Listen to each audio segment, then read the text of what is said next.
Assalamualaikum warahmatullahi wabarakatuh. Salam sejahtera, salam sehat untuk kita semua. Para guru-guru di sini, senior, para sahabat, teman-teman sekalian. Di era kini, penceramah agama tak lagi hanya ulama, tak lagi hanya pendeta, tak lagi hanya biksu.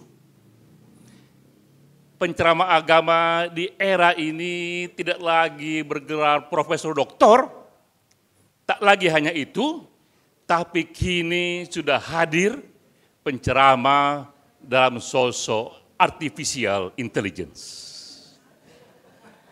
Ada artificial intelligence dalam bentuk robot yang kini mulai juga menjadi penceramah agama.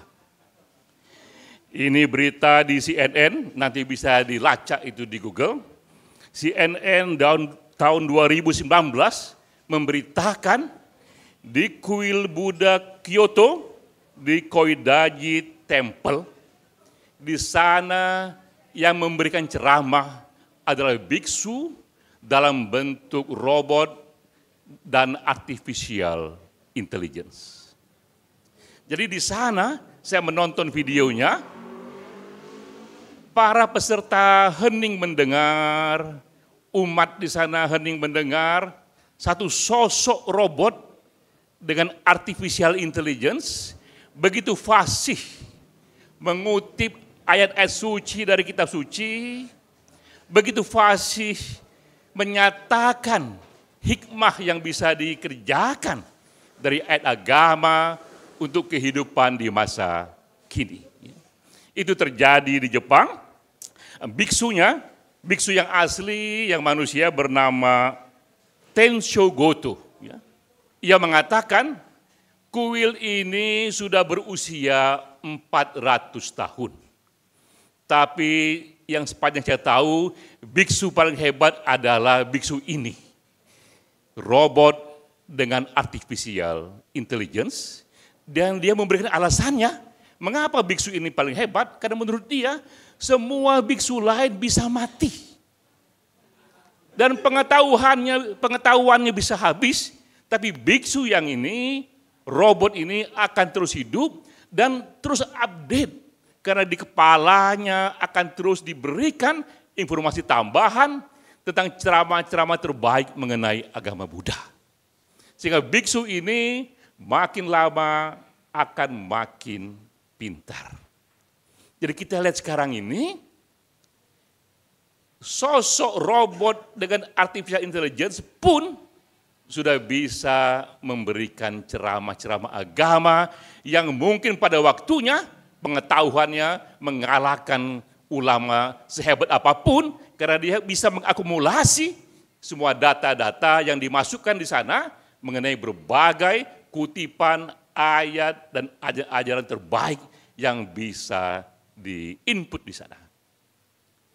Mendengar ini, menonton ini, kita pun kemudian bertanya, lalu di era artificial intelligence seperti ini, apalagi peran fungsional yang bisa dibuat untuk agama. Jadi itulah renungan yang paling mutakhir di era kini, kita memikirkan peran fungsional apalagi yang bisa diisi ketika artificial intelligence pun masuk ke sana. Nah, ini yang ingin saya jawab. Saya mulai dengan data. Seperti biasa selalu dengan data. Ini data dari Organisasi Kesehatan Dunia, World Health Organization, tahun 2018. Juga data ini pun bisa dilacak di Google, dikatakan di sini, setiap 40 detik, satu orang di pelosok dunia memilih mati bunuh diri. Setiap 40 detik, satu orang memilih mati bunuh diri, sehingga dalam setahun di seluruh dunia, 800.000 manusia memilih mati bunuh diri. Ini bukan saja angka terbanyak yang bisa dicatat mengenai banyaknya orang bunuh diri, tapi juga dikatakan di sini, di era ini untuk pertama kalinya mereka yang memilih mati bunuh diri lebih banyak ketimbang mereka yang mati karena terorisme, digabung dengan yang mati karena gempa alam, ditambah lagi yang mati karena perang. Jadi kita lihat peristiwa besar manusia, gempa bumi, perang, dan juga penyakit, itu jauh lebih sedikit sekarang ini dibanding mereka yang mati karena bunuh diri. Nah, ini sendiri membuat kita berpikir apa yang terjadi dengan peradaban yang demikian tinggi. Mengapa di balik gedung-gedung pencakar langit yang begitu tinggi, di balik kilauan emas di tambang-tambang begitu banyak di muka bumi ini, di balik teknologi seperti munculnya artificial intelligence, ternyata tetap hadir di sana, menyebar di sana individu-individu yang kesepian, yang putus asa dan akhirnya bunuh diri, dan angkanya sudah begitu tingginya.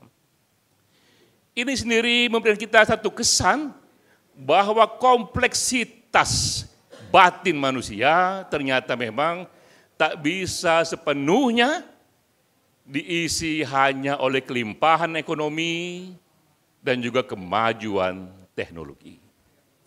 Ada sesuatu dalam batin manusia yang melampaui benda-benda material itu. Akibatnya memang kehampaan spiritual juga hadir di masa kini, hadir di banyak masa, bahkan ketika datang artificial intelligence pun, kehampaan spiritual juga hadir di banyak tempat dengan derajat yang beda-beda. Lalu kita membaca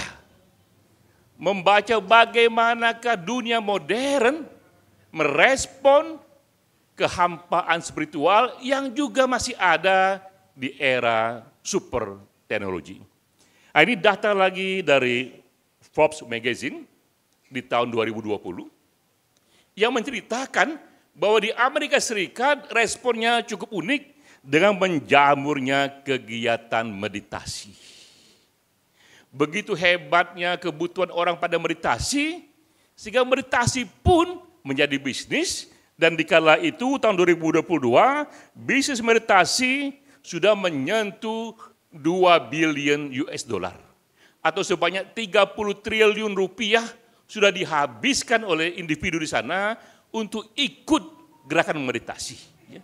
Dikatakan juga di sini 10 perusahaan besar sudah menjadikan meditasi sebagai menu utama bagi karyawan-karyawannya, termasuk di sini di perusahaan besar seperti Apple, Yahoo, Google, Nike, HBO, mereka menjadikan meditasi sebagian dari sumber daya manusia. CEO-nya mengatakan bahwa ternyata dengan meditasi ini lumayanlah katanya bahwa begitu banyak problem mental yang kini hadir. Akibat begitu tingginya kompetisi di era ini bisa diselesaikan melalui relaxing meditasi. Jadi di satu negara kita melihat solusinya adalah meditasi. Di negara lain, ini di Jepang. Di Jepang kita melihat negara ini pun juga membuat respon yang berbeda mengenai hampa spiritual yang juga hadir. Di tahun 2021 di Jepang, Perdana Menteri Jepang Yoshihide Suga menunjuk Tetsushi Sakamoto sebagai menteri, tapi ini menteri yang unik sekali, menteri urusan kesepian. Itu bisa kita lihat di Google, diangkatnya loneliness minister di Jepang di tahun 2021 akibat begitu tingginya angka penduduk setempat yang kesepian, putus asa, dan bunuh diri. Ini menjadi fenomena yang menarik dan menjadi berita. Ternyata menteri di era sekarang ini tidak hanya mengurus soal ekonomi, politik, budaya, hubungan internasional. Di Jepang ia pun ditunjuk khusus mencari solusi bagi warga negara yang kesepian. Ini indikator kedua bagaimana di era teknologi modern pun, di Amerika tadi, di Jepang pun mereka mencari solusi. Nah, di luar negara itu banyak lagi negara-negara lain yang mencari solusi kembali kepada sufisme, kembali pada gerakan batin yang dianggap menjadi dasar dari spiritualisme agama. Nah, ini fenomenanya. Munculnya berbagai respon-respon tidak biasa mencari solusi bagi spiritualitas, itu juga karena disebabkan sesuatu terjadi kepada agama mainstream. Kepada agama besar, kita melihat dan kemudian diperkuat dengan data, semakin adanya jarak antara doktrin dan peradaban. Semakin ada jarak antara ajaran agama dengan perilaku sosial yang sebenarnya dari penganut agama itu. Jarak inilah yang nyata, misalnya dalam Islam, juga dalam agama lain kita yakini, begitu kita diajari, dituntun untuk hidup dengan amanah, hidup dengan jujur, hidup yang tidak mengambil hak orang lain. Jika ini kejadiannya dan ini dikerjakan, maka bisa kita pastikan negara-negara yang mayoritas agamanya begitu dalam, yang merasa agama begitu penting, negara-negara inilah seharusnya menjadi top 10 negara paling bersih di dunia. Karena mereka anggap agama penting sekali. Yang terjadi justru sebaliknya. Ini data dari Transparency International tahun 2022. Saya ambil beberapa contoh negara-negara yang mayoritas agamanya itu Islam, Hindu, Buddha, Katolik, dan sebagainya. Indonesia adalah negara yang mayoritinya itu Islam.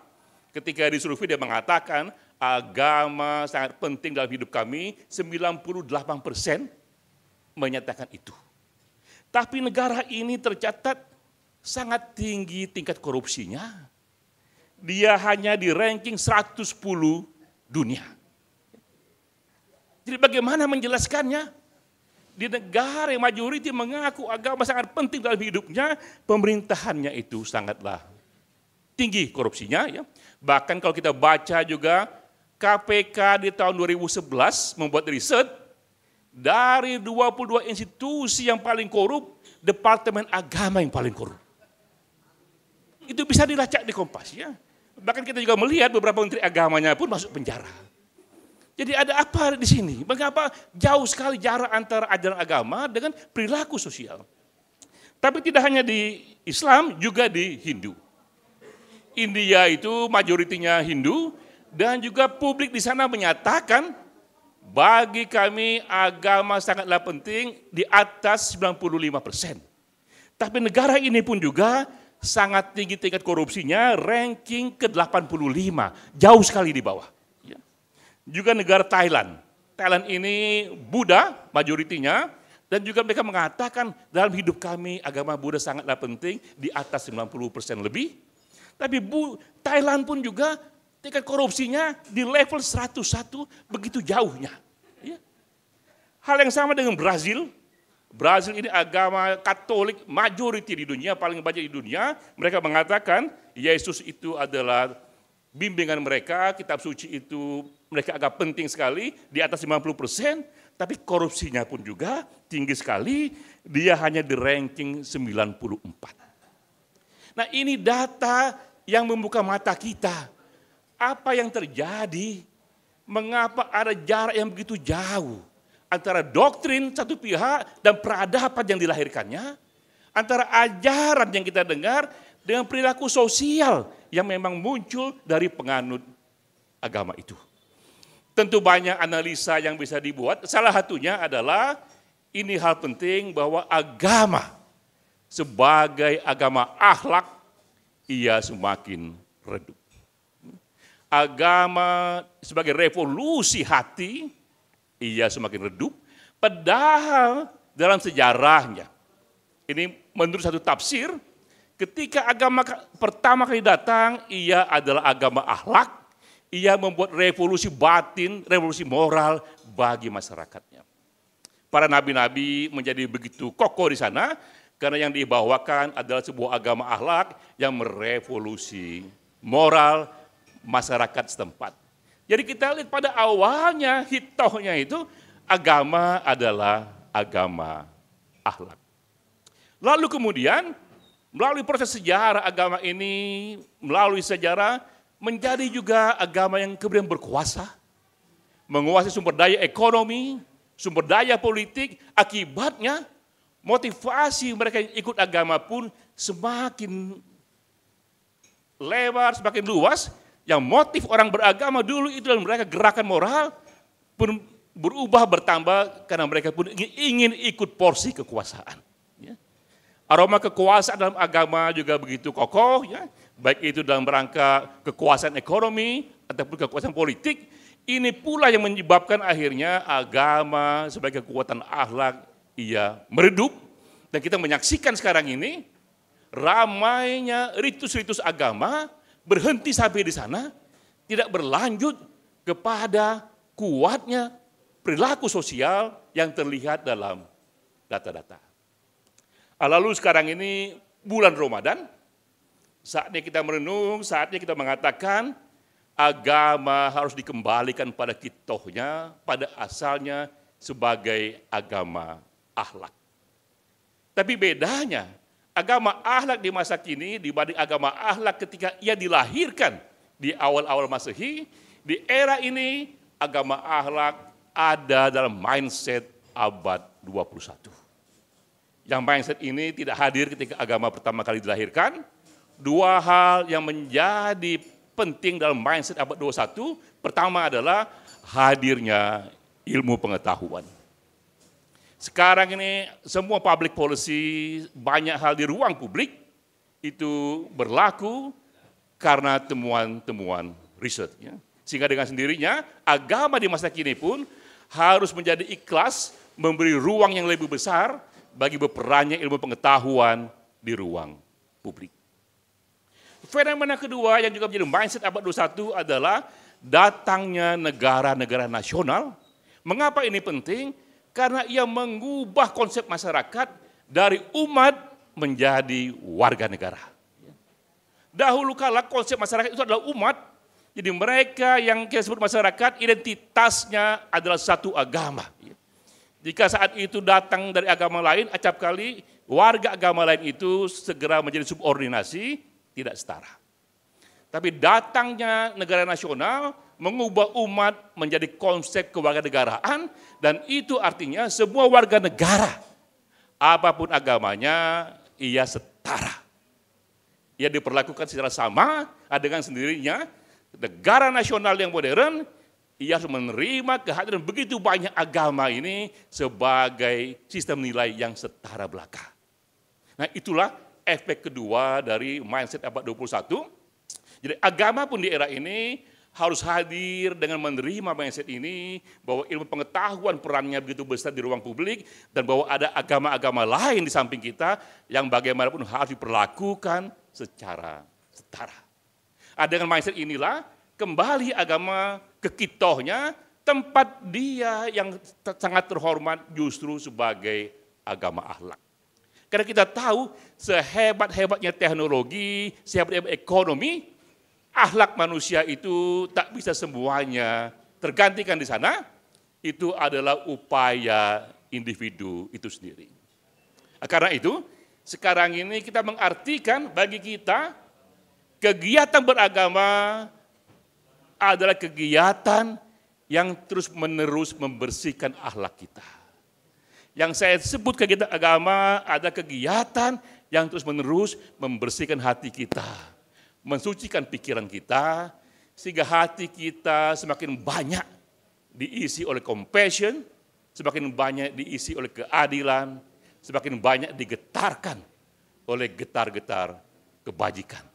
Itulah kebangkitan agama yang kita harapkan, agama dalam mindset abad 21, agama yang kembali ke kitahnya, agama akhlak.